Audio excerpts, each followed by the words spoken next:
ça c'est pas une bonne idée pour moi. Bon, ça c'était off.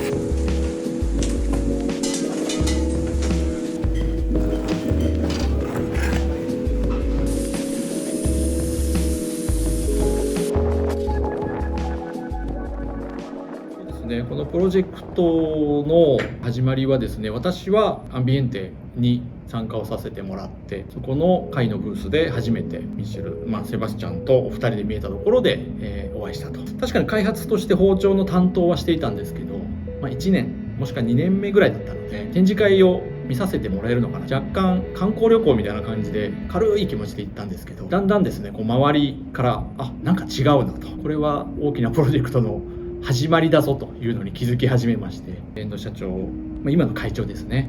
がプラスさんとやろうという話になってミーティングを持った時にですね、これはちょっと大変なことになったなと。でそこからですね、彼らがレストランの中で料理をされる時にやっぱり自分たちのコースを作り上げるのにこれだけの包丁がいるんだよ、そのスケッチが出てきたりですね、試作品を作っていく中でですね、だんだんこう握り心地であったりとかサイズの部分であったりとか、重心の位置、機能的なこだわりみたいなところもだんだん分かってきて、当然道具なのでよく切れること、使いやすいこと、特に自分の料理が美しく仕上がるっていうのを目指してるんだろうなっていうのは分かってたんですが、やっぱりその道具とはいえ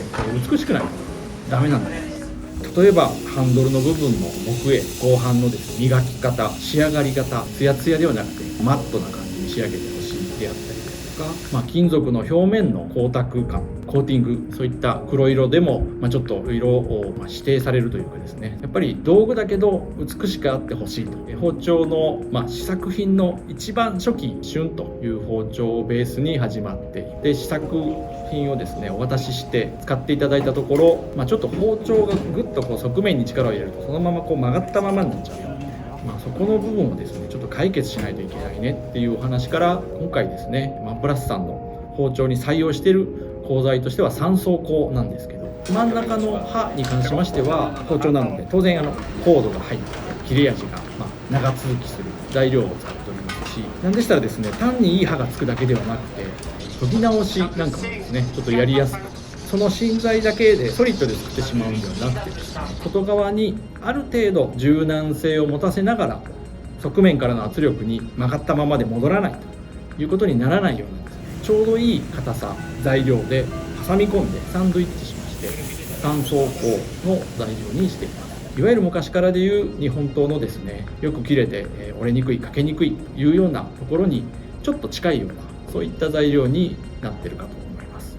最初に7本見た時は正直もう大変さしか頭に思い浮かばなくて、こんなにも作るのかと。その後ですね、やっぱりやりながら試作品を作ってお出しして、プラスさんのご意見を聞いていく中でですね、包丁に対する望んでいること、こういう風に食材が切れてほしいんだ、こういう持ち方をしたいからこの形にしたいんだですね、いろいろ伺っていけるとですね、プラスさんとの一緒に包丁を開発していこうっていうプロジェクトの中でですね、当然それにお答えしなきゃいけないのが精神というようなところでですね、もしこれ普通に今の日本の我々が家庭用に作ってるような包丁なんか、やっぱりこういうシーンでこういう風にお客さんがもしかしたら不満に思われてんじゃないかなとか、そういうことをふと思う時があって、ブラスさんが言ってるからやろうっていうので最初はスタートしているんですけど、だんだんですねブラスさんの顔ももちろん頭の中にあるんですけど、我々がもともと主戦場にしてた一般ご家庭のユーザーさんもですね、顔なんかもちょっとチラチラ見えるようになってきて、そういう意味ではですね、7本あったことでいろんな包丁の種類の使い方であったりですとか、その包丁になぜこういう風に望まれて必然的な形、こういう長さだよ、こういう刃幅だよ、こういう板厚だよっていうのが決まってくるんですけど、そこにはやっぱりロジックがあって、収まるところに収まった形なんだなみたいなのが感じられてですね、今思い起こせばいい勉強だったなというところですし、当初はやっぱり7本もやるんかいっていうのが本当は正直な感想だったかなっていうのを覚えています。だいたいブラさんとお話をしてて試作品を出していきますと、こういう包丁の形でいいよね、この切れ味でいいよねっていうのが定まってくるんですけど、定まってくればくるほど、じゃあこの包丁ってうちの工場でブラスさんのご希望にかなうものを 100% ちゃんとできるんだろうかっていう不安に感じるようになってきまして、当初の、我々の工場はですね、なるべく機械化をしよう、機械に仕事をさせて物の供給であったりですとかそういった部分に人が活躍しようと。プラスさんの商品になりますと、機械化というよりはですね、やっぱりまだ人の力、しかもそれはちょっと上手なんですね、卓越した人の技術みたいなものが必要だなっていうのを感じるようになってきまして、正直うちの工場ってそれ苦手だよなっていうのがなんとなく肌感で分かっていて、これをどうやって根付かせていくんだと、どうやってうちの工場の中で作っていくんだ。ただ会社としてはですね、今の会長、当時社長にですね、号令をかけていただいて、これは社内で中でやるんだということで、皆のですね、もう覚悟が決まって、じゃあどうやるんだという前向きな打ち合わせ雰囲気が出てきてですね、それで皆が試作品を作るのに参加してもらって、それも正直定時外のですね、ちょっと残業になるような時間にですね、みんなで必死に作って失敗して、じゃあ次どうしようかと、こうやってみようかみたいなのがですね、こう繰り返しながらだんだんこうやれるようになっていって、じゃあここは機械化できそうだよね、じゃあこういう設備入れてみようよみたいなことで設備が入ってきて、そうやってだんだんですね、一歩ずつこう積み上げていくような、今のうちの大和工場が割と高級包丁の方にですねシフトしていって手掛けられている、そういったきっかけになったのかなというのは思っていまして、あの時大変だったよなってよく笑いながら話をするんですが、そういったことがですね、私の中のも財産かなと思ってますし、会社にもいい方向に行ったんじゃないかなっていうふうにはちょっと感じています。特にですね、手加工で大変だったのはハンドルの組み付けのあたりですかね。木絵と、口金と尻金というのをですね、こう一つに組み立てるわけですけど、断面が栗型をしているもんですから、ネジでこう回していくとですね、どうしてもこう頂点と頂点が合わなくてですね、それでもうネジが締め切ってしまうと。そうすると位置がずれてるので、これまた外して組み直しだなんていうのをよくやっておりましたけど、はっきり言ってその辺はものすごくローテクな部分ではあるんですけど、だんだん皆さん知恵がついてきて、こうするとうまくいくんだねっていう話ですとか、もっと効率的に組めるような方法であったり、そういったことを考えていると思うんですね。私が当初立ち上げた時はですね、最後の仕上げの刃付け、当然まだ当時は手加工で、いわゆる乾式、水をかけないペーパーベルトのようなものでですね、刃をつけていたんですけど、やっぱりいい切れ味の細かな繊細な刃先をですね作り込もうということとなると、湿式ですね、いわゆる砥石の上に水を含んだような状態で、それを使って仕上げの刃をということになったんですが、その設備がですね自社になくてですね、その設備を自分たちで考えて自作して、それで一度やってみようというところから始めていきます。そこはですね、ある程度の機械化はするんですけど、やっぱり最後包丁を持ってですね、いい刃がついているかどうかを、目で見ながら、その前工程から来ている包丁のコンディションをですねよく見ながら、一丁一丁にですね対応しながら、刃をつけているというのを今でも、続けていると。こういったあたりがですね、機械ができる仕事と、やっぱり人間が一つ一つ確認しながら、目で見ながら作り込んでいくというところがですね残っている部分であるかなというふうに思っています。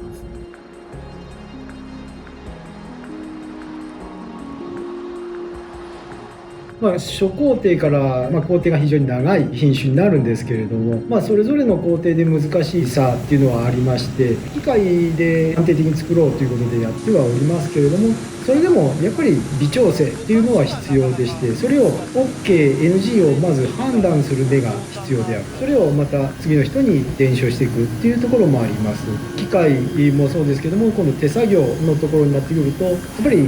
ずっと作り続けていくっていうところで伝えるっていうところが、どこの工程においても難しいところかなと思ってます。いろんなシリーズたくさんあるんですけれども、そういう中でこのミッシェル・ブラスについては、最高峰のモデルということで、我々も非常に品質的にこだわってまして、現場では難しいとか数ができないとかいろんな課題を持ってはおりますけれども、やはり価格に合わせた品質ということで妥協しない作り込みを行ってます。ミッシェル・ブラス10種類の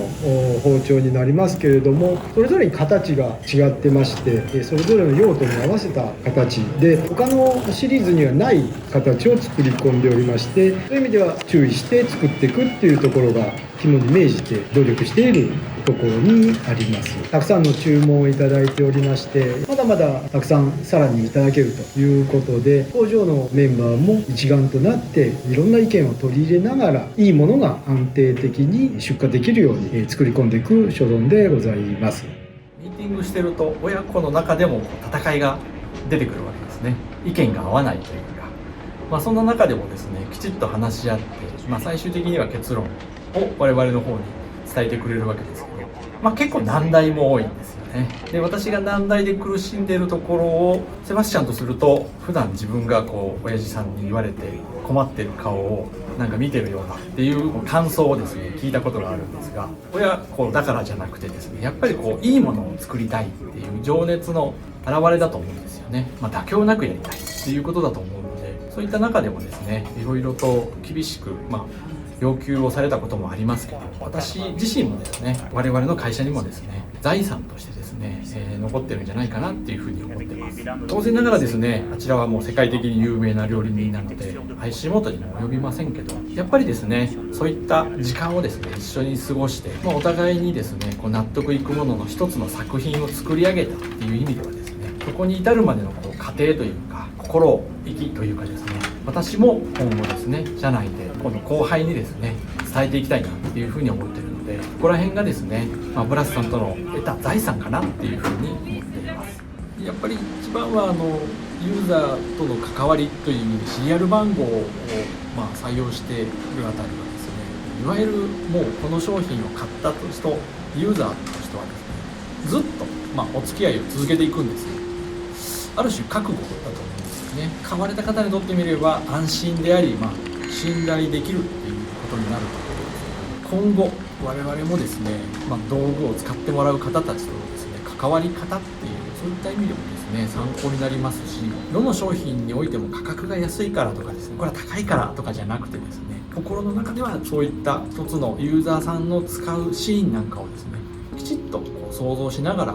ものを作っていってお届けして、何か不具合があればきちっとお答えをしてっていうところをですね、やっていければなっていうふうには思っています。お互いのライオルと席っていうかね、地域を背負ってるみたいな感じがねしてて、ものすごいいい関係性だなと思ったりとかしましたしね。レストランのコースでナイフはずっと1本引かないっていうか、最初から最後の料理まで同じナイフを使うんだよっていう、あの辺のこの思いみたいなものも僕はもう未だにすごくいいなと思ってて、当初多分今の会長もその辺に感銘を受けられたんじゃないかなと思うんですけど、ナイフはもう一生のお友達じゃないですけど寄り添っていくもんだみたいなね、道具だみたいな、そんな感じがやっぱり、ありがたいなと思ったんで、そういったのもちょっとブラスさんとのミーティングというかそのプロジェクトかやりながらですね学んだことっていう感じがしてますね。なんでそう思ってもらえる道具を我々も作んなきゃいけないんだよなっていう思いはやっぱり強いですね。